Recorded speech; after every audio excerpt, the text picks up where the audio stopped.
I'm so excited that Paige is here with us today. So Paige Kimiksana Kreps is a Nunavut from Western Arctic and is currently working and living in Toronto on the Dish with One Spoon territory. She was born in Inuvik and has strong family ties to Tuktoyaktuk and was raised in the Greater Toronto area. She received a Bachelor of Commerce from the University of British Columbia's Sauder School of Business in 2017, where she specialized in operations and logistics with a concentration in sustainability. Paige has coached gymnastics for 12 years and has always had a passion for physical well-being. After living in various cities across Canada and teaching English in Spain, Paige has adopted to many different cultures, workplaces, lifestyles, and now brings a piece of each place everywhere she goes. She first began reconnecting with her Inuit culture by working in Yellowknife and regularly visiting her traditional territory. This inspired her to connect to her urban upbringing with a continuation of cultural learning by accepting the position of program coordinator at the Toronto Inuit Association. You can catch Paige in a wide variety of virtual programming with Tia, enjoying the city by bike, and in various coffee shops or on the beach. I'm really excited because I actually worked with Paige previously through the Toronto Aboriginal Support Services Council. So I'm so excited that we get to reconnect, and there are a few friendly faces that are on this call today. And so this morning, Paige is going to be sharing with us. I'm going to try to pronounce this, Paige, and you can 100% correct me. So Paige is going to be sharing the Inuit Qaujimajatuqangit. I just butchered that. I apologize. But what this is what Inuit have always known to be true, commonly known as the Inuit Traditional Knowledge. These 7 principles teach Inuit how to relate to the world around them, to their family, to their community, to the land, the sea, the ice, the environment, and to animals.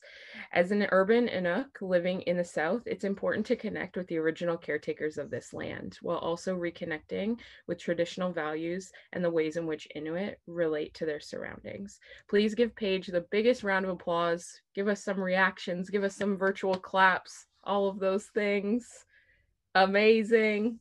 Welcome, Paige. How are you doing this morning? Good. How are you? QANUQTUURUNNARNIQ, which is Inuktitut for how are you? Amazing. I am doing great.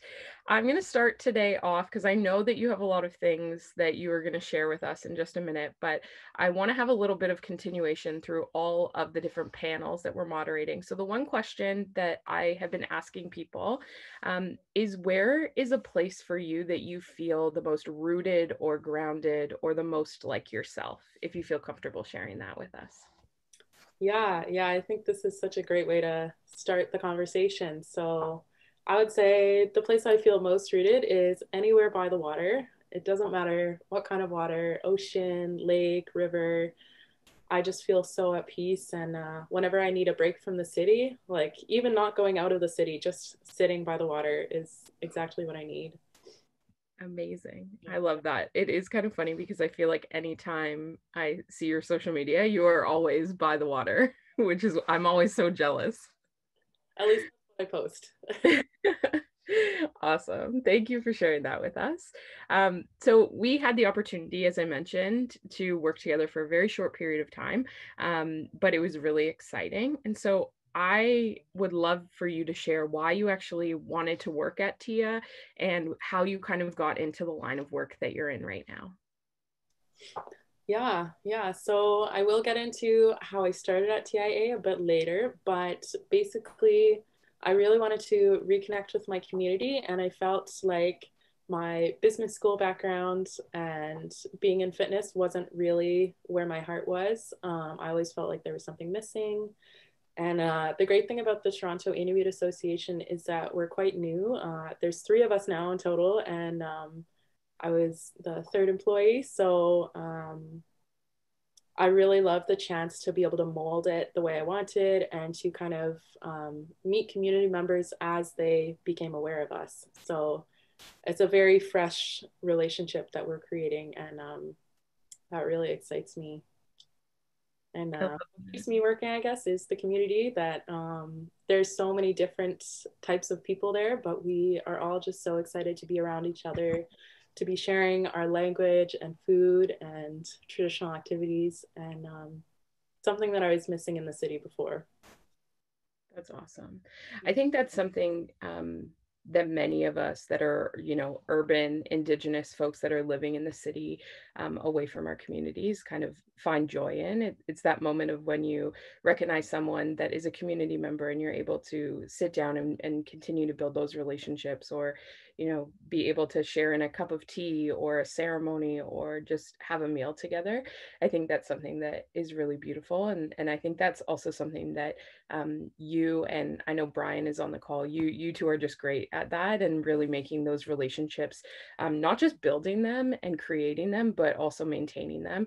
That's something that you both do so well. So I'm so happy that we were able to cross paths. I do want to give you some time now to share with us. I know you built out a beautiful presentation that I'm so excited to hear about. So I'm going to just pass it over to you, and you can take the stage and share with us all the wonderful wisdom and knowledge that you're bringing today. Amazing. Nakomik, thank you. So before I put the presentation on, I'll introduce myself in Inuvialaktan, the language of my ancestors. Pardon my pronunciation, but hopefully you guys can't tell. So, Pachutit atira Paige Kimiksana Kreps, Toktoyaktuk miu Sauyoyunga, Toronto miu Nguvunga. So to translate that, I said greetings or good morning. My name is Paige Kimiksana Kreps. My family is from Tuktoyaktuk, and now I live in Toronto. So I am Inuvialak and Dutch American, and my parents are from the Northwest Territories and Minnesota, respectively. So let me put on this presentation. Bear with me. Here we go. Can everybody see this? Thumbs up. Good to go. Okay. So let me see. First of all, I wanted to thank Talitha for the warm introduction and for being here to moderate. It is so comforting to have a familiar face. So I met Talitha last year, like basically right when I started working for the Toronto Inuit Association, and she became one of the first community members that I looked up to, and she's always so welcoming. She does a lot of amazing community work, including her beading and art venture called Redwood Beads, which I absolutely love. So another housekeeping note, I just wanted to add a trigger warning to this talk. It's nothing too heavy, I hope, but I do bring up some topics like intergenerational trauma, loss of language and culture, colonization, mental health, and substance abuse issues. So if you saw in the chat, at the top, I attached a list of resources that are available to you if you'd like to reach out to someone. And I want to make sure that this Zoom call is a safe space for everyone, and I don't want to catch anyone off guard. And then finally, before I start my presentation, I'd like to do a fun exercise with you all. In about 10 minutes, we're gonna try a string game. So if you don't already have a loop of string, it would be great if you could find one. If not, I'll just show you anyways. So that'll be in about 10 minutes after I introduce myself. So my presentation today will answer the question, how can we be in better reciprocal relationships with each other, with the communities we support, and with the non-human world, so that we can forge sustainable and systemic advancements in anti-oppression, equity, and belonging. To answer this question, I will delve into the traditional knowledge of Inuit, which is called Inuit Qaujimajatuqangit. Talitha did a pretty good job for first time. That's awesome. Much better than how I pronounced it the first time. So these beliefs, laws, principles, attitudes, and values are what Inuit have lived by for time immemorial. And they helped to create capable human beings and a thriving society. While this knowledge was passed down by our elders and family members, colonization and residential schools took this away from us. So now we are trying to reincorporate it into our lives. While this knowledge was often used to help Inuit exist in the harsh climate and conditions of the North, all 8 of these principles can be extracted and applied to anyone's life, culture, community, or environment. That's what I'll be talking about over the next little while. Before that though, I would also like to speak a little bit about who I am and how I got here, because I think it's relevant to the work I do, to the conversation we're having today, and as well to my personal journey. I'll also give a little background on Inuit culture just to contextualize a bit. And then after that, I will talk about Inuit traditional values. And hopefully at the end, after a little bit of discussion, I would love to share a little Inuit legend, a little kind of horror story just in time for Halloween, if we have time at the end. So about me. As Talitha said, I was born in Inuvik in the Northwest Territories, and I lived there until I was 3 years old. Then my dad and my brother and I all moved to Toronto and eventually to a few smaller towns nearby. Growing up down south, I didn't really know a lot about my Inuit culture or my family, but I was lucky to have a super loving family here. I was given a lot of great opportunities for academics, sports, music. I got accepted to UBC, of course, and ended up staying in Vancouver for 6 years, studying business and coaching gymnastics on the side. So while my brother and my dad and I were down here, my mother stayed up north, and I didn't really have a relationship with her until I was 15. When I was 15, I first went to Yellowknife to meet her. When I was there, I was able to meet so much family, including my younger half sister, who is so different from me, but we got along so well, and I love her so much. So I ended up loving Yellowknife, and I moved there for 2 summers to work. And then in 2018, I was finally able to go back up to Inuvik and Tuktoyaktuk for the first time since I was born. If you don't know, the flights are probably about like 1,500 round trips, so it's not super feasible for me to go all the time. So I was so excited when I got to go up in 2018. I even swam in the Arctic Ocean. So a theme, of course, you'll see is that I am a water baby. And that was so fun. When I went up there, I felt like I reaffirmed my identity as an Inuvialuq, and I felt so at home on these lands. I never, I didn't remember being there when I was a baby, and I didn't really remember my family, but it really felt like I was meant to be there. I got to eat traditional foods such as beluga whale and caribou and fish. I went fishing, and I visited so many cousins and relatives, which is really most of Tuktoyaktuk are my relatives. So visiting my traditional lands created more of a drive in me, not only to connect with my family, but to learn more about my culture, my language, my people, no matter where I'm living. So finally, after living in Vancouver, Yellowknife, and Spain, it was time for me to return home to Toronto last year in actually October of 2019, when I began as program coordinator for the Toronto Inuit Association. So working for TIA has brought as many questions and confusion as it did opportunities and clarity. I'll definitely talk about what I do there and how we support the Inuit community, but for now, I want to focus on how it's changed me as a person. I guess you could say I felt like a bit of a fraud at the start. I never understood why I felt like this, why I didn't feel whole, because I always had everything I wanted and needed, or so I thought.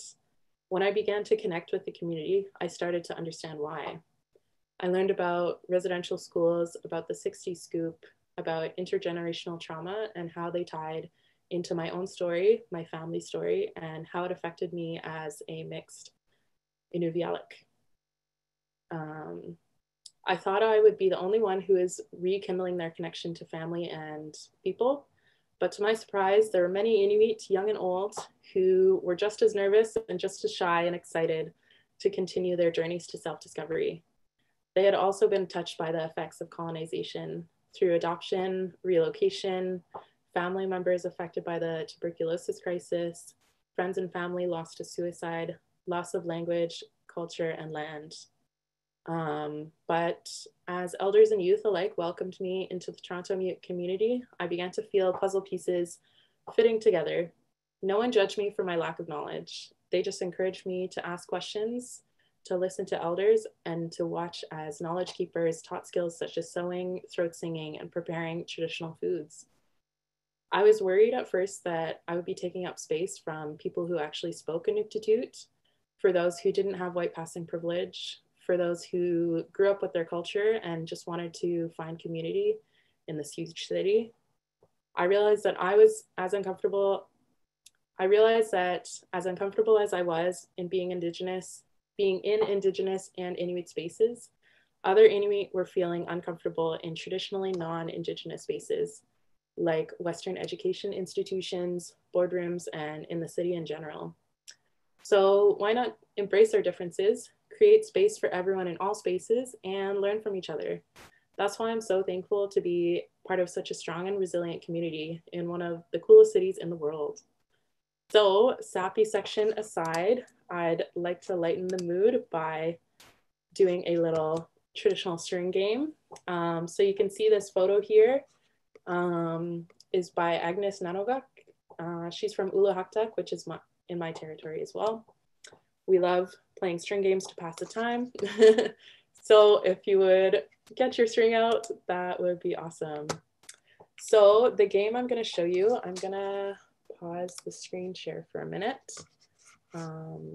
Let's see. Am I kind of big screen again? I can't really tell. No. Okay, let me try this. How do I stop the share? Okay. Is that better? Yes. Awesome. So I'm trying to stay in my clean part of the room. So I'm going to put my string up here so you can see. This game is called Cut Off the Fingers. So one thing you'll learn about Inuit is that we love morbid things and we love horror stories and scary life lessons. So here's the game. The person who taught me is an Inuk youth from Kitchener, and his family is from Northern Quebec. He learned this game from his grandma who's blind, and she was able to be better than anybody else in the community at this game. So let's see how to play. So you're gonna loop, trying to find the camera. You're gonna loop the string around your thumb like this, and you're gonna see that there's a piece that's kind of farther away from you and a piece that's closer to you. So the piece that's closer to your thumb, you're gonna lift it and wrap it around on top of your index finger. And you see again, there's a piece that's farther away from you and a piece that's closer. So the piece that's closer, now you're gonna loop it around on top of your middle finger. And we're gonna do that the rest of the way. So the piece that's closest to you, you're gonna wrap it around your ring finger, and then finally around your pinky. So I'll explain this in a couple different ways because it took me a long time to understand, and I know that people have different learning styles. So now we're at the end of our hand, and we're gonna go back. So first off, you wanna twist it, and then you're gonna pull the piece of string that's furthest away from you, closest to your pinky, and you're gonna put that over your ring finger. And now you're gonna pull the piece that's furthest away from you and put it over your middle finger. Pull the piece that's furthest away from your thumb, and you're gonna put it over your index finger, and finally over your thumb. So hopefully I did that correctly. I'm trying to look at myself backwards in the camera. So now to cut off your fingers, you just have to release your pinky like this, and then pull away. I don't know, I can't really see other people, so how is that going for you? So I'll show it again. So loop the string around your thumb. The piece that's closest to your thumb, you're gonna put over your index, closest to you over your middle finger, closest to your thumb over your ring finger, and finally over your pinky. This is kind of where it gets trickiest. So yeah, this piece that's furthest away from you, you're gonna twist it over, and then you're gonna pull the other piece over your ring. And then the piece that's furthest away from you, you're gonna pull over your middle finger. So the first line I have really close to the base of my fingers, and then the second I kind of put it up around my knuckles, just so it's not too confusing. And then, so the piece that's furthest away from me, I'm gonna put under my index finger, or sorry, over, and then finally over my thumb. You're gonna take your pinky out, and 1, 2, 3. There we go. That one was a little tricky. It was kind of tight. So if that way didn't really work for you, I'm gonna try and show it a bit faster. where you're gonna duck your finger under like this, and you're gonna kind of twist it as you go. So you're gonna duck your finger under and twist, duck your finger under and twist, duck your finger under and twist. I think I practiced this about 200 times until I could get it consistently. So a way to make this a competition, Inuit loved competitions. So a way you can make it a competition is by doing it as fast as you can, or you could do it with your eyes closed, or you could try it with your other hand, which I have not done successfully yet, so I won't show that.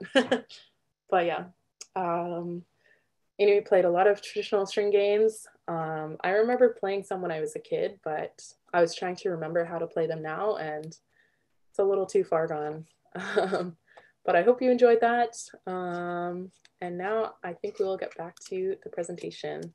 Now that we've had some fun learning this game, let's talk a little bit about Inuit, one of my favorite topics. So as you may know, we are from the north of Canada, and there are also Inuit in Alaska, in Greenland, and Russia. The term Inuit translates to the people. So you don't need to say the Inuit people, because that would translate to the people.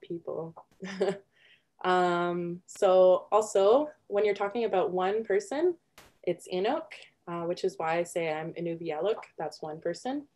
If you're talking about two, you say Inuk with two U's, Inuk. And finally, Inuit refers to three or more people. Our language is called Inuktitut, and more broadly across all the dialects, it's referred to as Inuktitut. And then I introduce myself mostly in my traditional language, Inuvialuktun, which is from the Inuvialit settlement region in the Northwest Territories. So some fun Inuktitut words that you may already know are kayak, which is spelled with a Q in Inuktitut, but is spelled with a K in English. Kayak. Igloo, of course. Igloo we spell with a U instead of two O's. And Inukshuk, which you may have seen around town or at the Olympics. So let's speak now about the different regions of Inuit Nunangat, or the Inuit homelands. So Nuna means land. Inuit Nunangat means Inuit homelands. So you see over here to the west, the Inuvialuit settlement region is where I'm from. Inuvik is on the Mackenzie Delta, on the Mackenzie River, just inland. And Tuktoyaktuk, where most of my family is from, is right on the Arctic Ocean. There's also Nunavut, which became a territory in 1999 and was actually the largest land claim settlement in Canadian history. The capital is Iqaluit, that has about 9,000 people, I think. Then there's Nunavik, which is in northern Quebec here. And finally, Nunatsiavut, which is in northern Labrador. So we also, those are the four regions, but we also now refer to a fifth region, which is the south or outside of Inuit Nunangat. So it's estimated now that about 40% of Inuit actually live outside of our traditional territories now, which is why the Toronto Inuit Association is around. And the way Inuit get around, of course, is mostly by flights. There aren't a lot of roads up there. And when people move down south, they often move to the closest city to them. These cities are kind of known as landing spots. So Ottawa, there's a direct flight between Iqaluit and Ottawa. So a lot of people from Nunavut will end up in Ottawa. There's a huge population over there. Montreal is a landing spot for northern Quebec, Nunavik. Nunatsiavut folks often end up either in St. John's or Halifax. And Inuvialuit often end up in Yellowknife, like where my mom lives now, or in Edmonton. So as you might have known or noticed, Toronto is not one of those landing spots. You have to take at least 2 flights to get up north, which is why we have a bit of a different population here, and we don't actually know a lot of them yet. Hopefully we'll get to meet some of them in the future. So there's estimated to be about 4,000 to 6,000 Inuit in Toronto and the GTA. We've had about 100 or more people come up to our feast, but every day we're learning about more and more Inuit in the city. Just a couple more things about Inuit. We use body language a lot. Inuit are often shy and quiet. We don't always speak, but instead we communicate with our eyes. So in particular, there's how we say yes and no. We say yes by raising our eyebrows like this. So if you ever see an Inuk do that, they might be saying yes to you. And to say no, you kind of squint your nose and pull your eyebrows down. And once you get good at it, it's like so subtle that you can barely tell.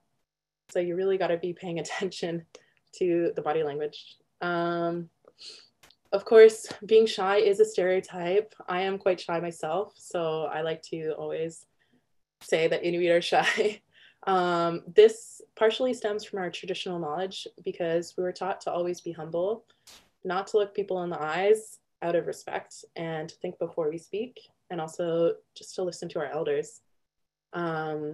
So colonization, as you may know, silenced us even more.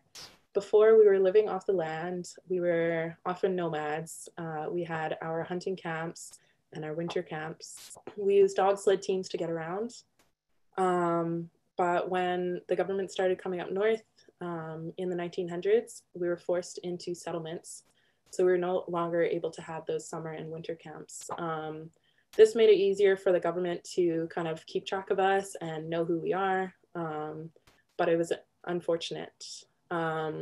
Some things that were also outlawed were throat singing, tattoos, like I have now, which we are reclaiming now, and the language, English and French were preferred.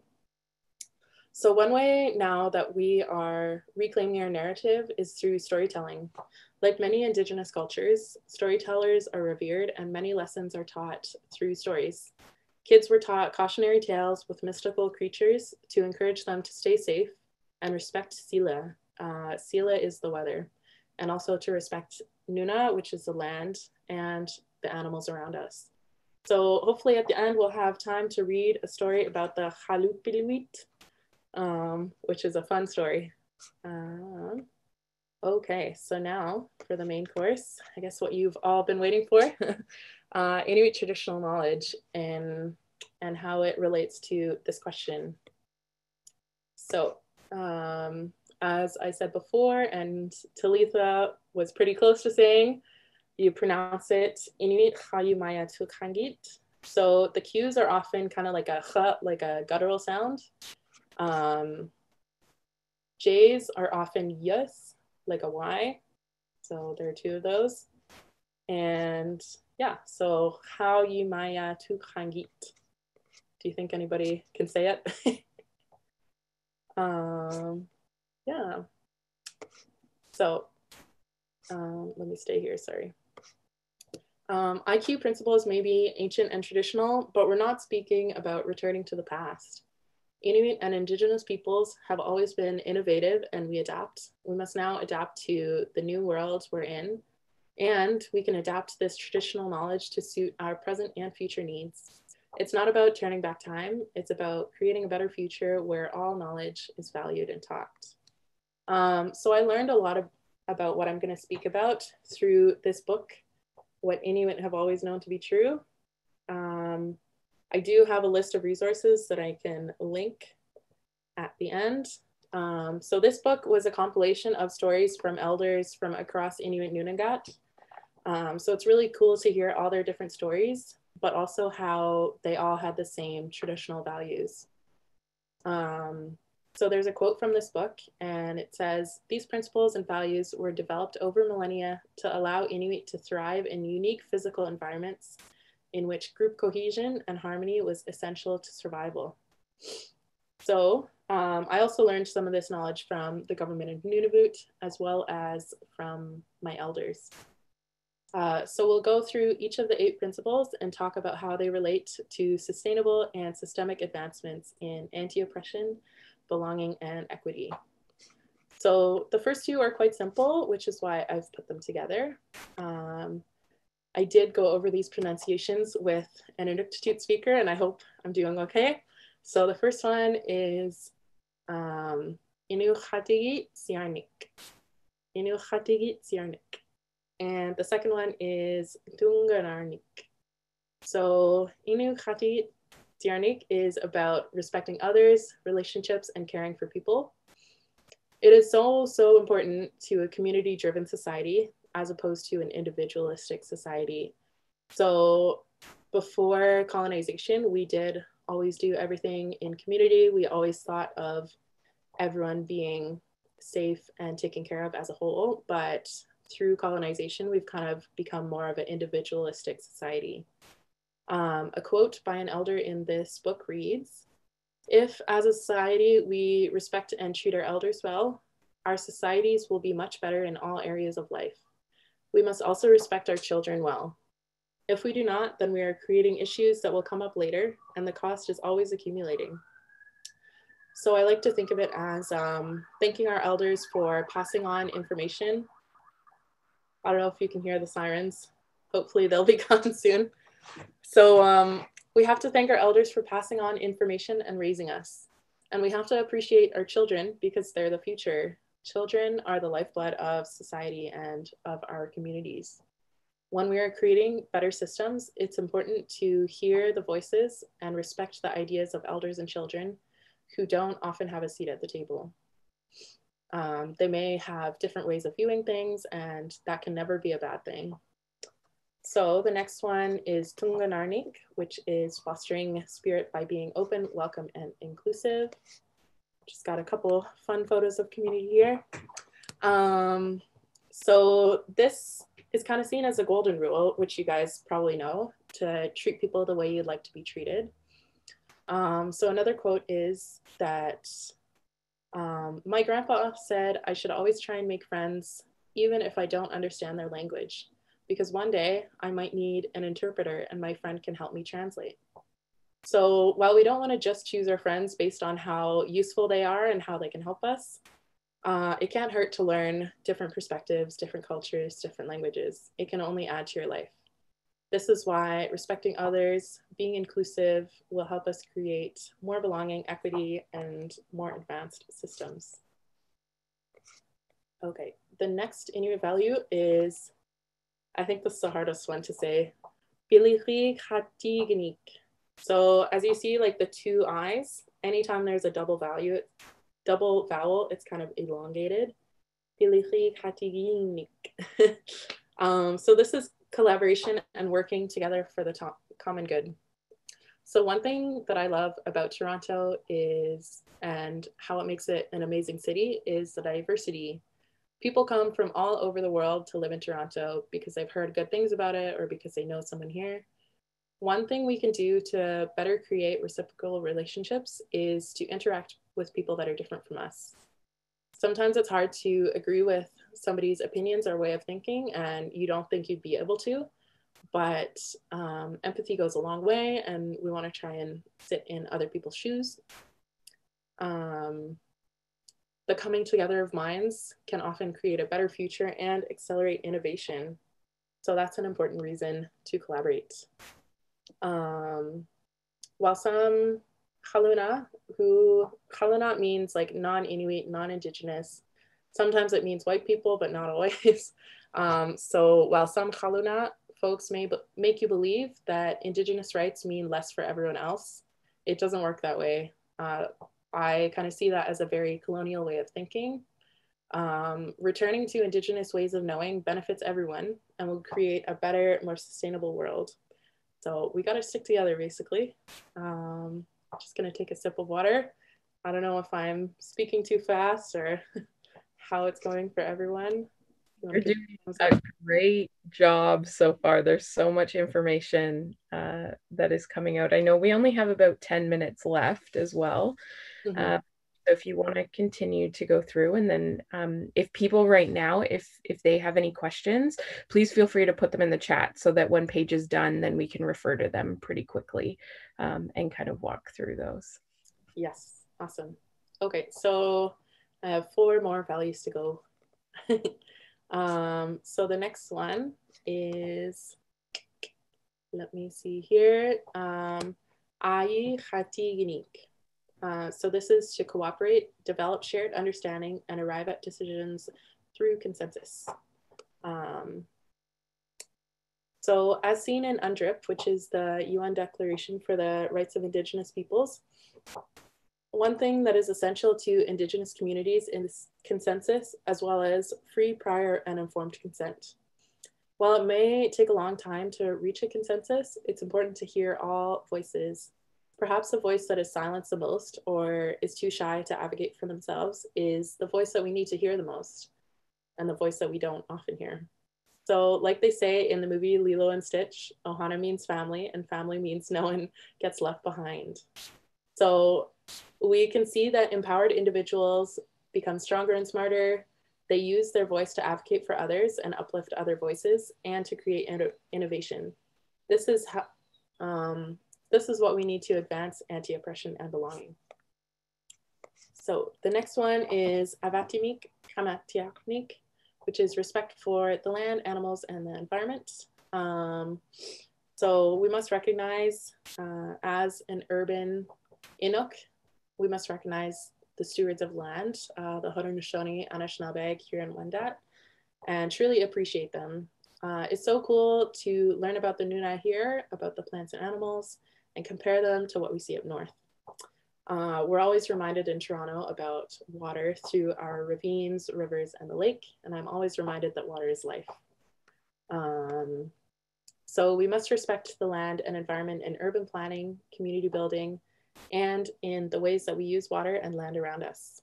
Using other IQ principles to work together, use consensus decision-making, and innovating is the best way to create a sustainable future. Quickly, the next one is PILIMMAKSARNIQ, which is to be empowered and build capacity through knowledge and skills acquisition. So, so-called Canada was created by a very certain demographic, and it still serves to protect white supremacy. So obviously Canada looks a lot different nowadays, but we still use the same systems and laws and ways of knowing as before. To create a better system, we must learn from all of our people. Education in whatever form, such as in whatever form, not just Western education. This will help create stronger individuals, and in doing so, stronger communities.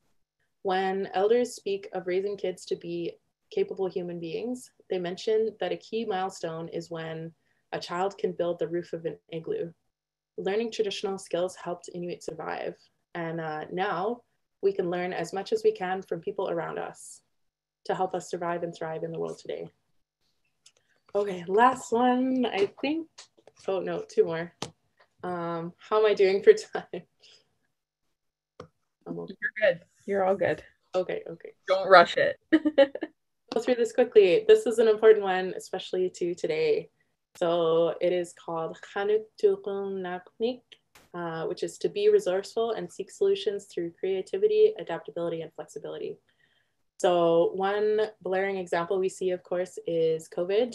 We had to adapt so quickly, and look how well it's worked. Kids are wearing masks without question now. I wince when somebody takes off their mask to try and explain something to me better, and I touch my face way less. So we can see that people adapt really quickly. The Toronto Inuit Association has had to adapt their ways of delivering virtual programs and services. And we've seen that our community has actually grown, and we're able to reach people that we didn't before. Moving from in-person programming to virtual allowed for people from outside the city to join, for people with mobility issues to join, and people who just weren't able to take transit to get here. One difference, though, is that we're not able to bring food to people or have food at our gatherings. As a lot of Indigenous communities and communities of color know, food is very, very important. And anytime we're meeting, there has to be food, tea, laughter. So one way we've adapted is by offering community hampers. We're able to collaborate with other Indigenous service organizations to help distribute food to those who would normally get some during our programming. And also through Tungasabingat Inuit in Ottawa, we've been able to distribute country food or traditional food such as whale and caribou and dried fish, which has had an enormous healing effect on our community members who have been feeling isolated and far from home. Okay, and finally, the last one is PIJITSIRNIQ. So to contribute to the common good through serving and leadership. So quickly to summarize here, I want to just say, like, a lot of our work is pretty tough. It is about addressing all of the things that we're lacking, all of the things that we need more of, about reducing poverty, reducing racism, helping mental health issues. So we definitely want to fix all those problems. But I have to think, are we really a community if we just fixate on the bad things? We don't just need to survive, we need to thrive. We need reasons to live, reasons to move forward, and reasons to celebrate. So as much as we focus on anti-oppression, we must also uplift happiness, uplift art, uplift children laughing and playing, and uplift stories. Indigenous people are not their trauma. Intergenerational trauma may be passed on through blood, but so is intergenerational resilience, strength, beauty, and hope. While it is of the utmost importance to heal and to solve problems, we must also contribute to the common good by creating beauty and sharing our resilience and stories throughout the world. So that is what we do at TIA. Our biggest focus is just bringing Inuit together. So I'm hoping we'll be able to have a couple questions, and maybe if you're still around, I can share the story, but if not, I know there's been a lot of information put out already. And finally, maybe I can email this to you guys. This is a list of resources if you'd like to learn more. So I will pass it to Talitha now, I think, and stop sharing my screen. That is amazing. Thank you so much, Paige, for all of that information. This was absolutely incredible. And I know that people have gotten a lot out of it. I know that there are a few questions that are in the chat, so we're going to go to those. We can go a little bit over time. If people do need to leave, please feel free to. But if you want to stick around and hear the story, please also do that. We would love to have you stay and listen. So there were a few questions. I'm going to go up to the top one. The first question that we had was about the LGBTQIA community, and just wondering if those folks are accepted as part of the community. What is your thoughts on that? Yeah. So basically, one of my favorite things to say is it's colonialism.